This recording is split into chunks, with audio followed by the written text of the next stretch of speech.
Yes. talk, but if Yes. you wouldn't mind sort of just highlighting some of the things that you hope to sort of get across to these business owners and businesses here today. Well, one is that we're working to create opportunities for our business community, knowing that it's jobs and it's really important to the economy. I think that's probably the most important thing. Talking about what we've done last year's budget with a business article, this year's budget business article, which we talked about relieving on the sales tax. You know, doing these things incrementally gives us the opportunity to really continue to do this annually rather than just get that one shot that you get done and then you're done with it. So lowering the sales tax incrementally makes a lot of sense.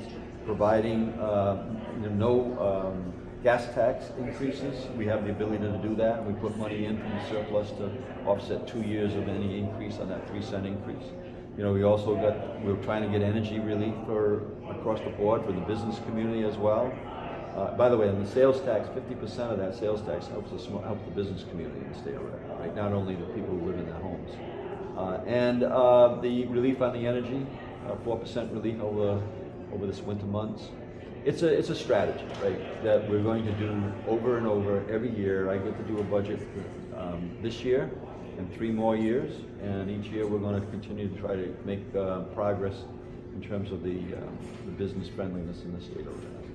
It sounds like you've developed sort of a roadmap, if you will. Obviously, this isn't all happening overnight. Yes. So why is it important to you to just sort of lay out that roadmap, if you will, and understand that this is a sort of a gradual shift that's going to be happening over the next few years? Well, this important one is because we can manage it inside the budget. I mean, I don't think that on the sales tax alone, a 1% decrease on the sales tax is anywhere from $180 million to $200 million of potentially lost revenue in the budget.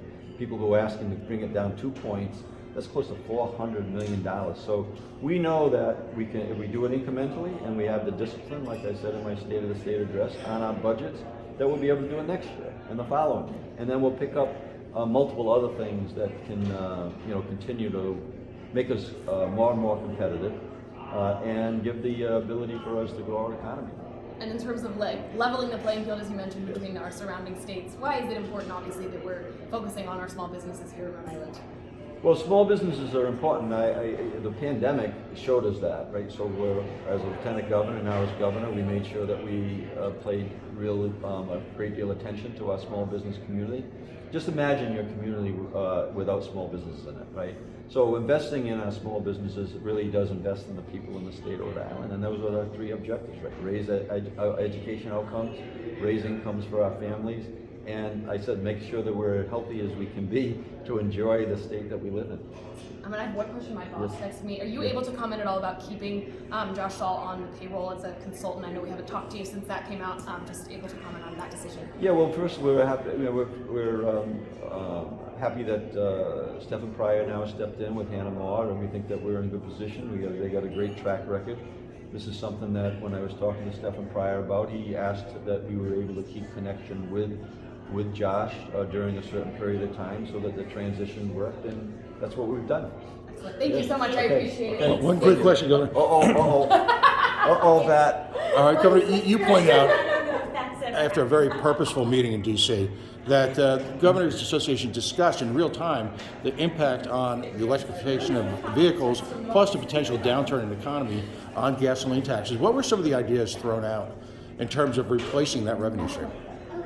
I think that a couple of the states have done some sort of a usage, mileage issue.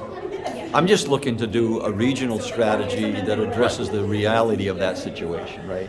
And that's why in this year's budget, what I did is I just put a one line item in that if we're not able to come up with some strategy that we can agree on regionally and nationally, then we're going to just continually put a line on them in the budget and build off that. As we lose gas revenue, tax revenue, we're going to build it off the general revenue.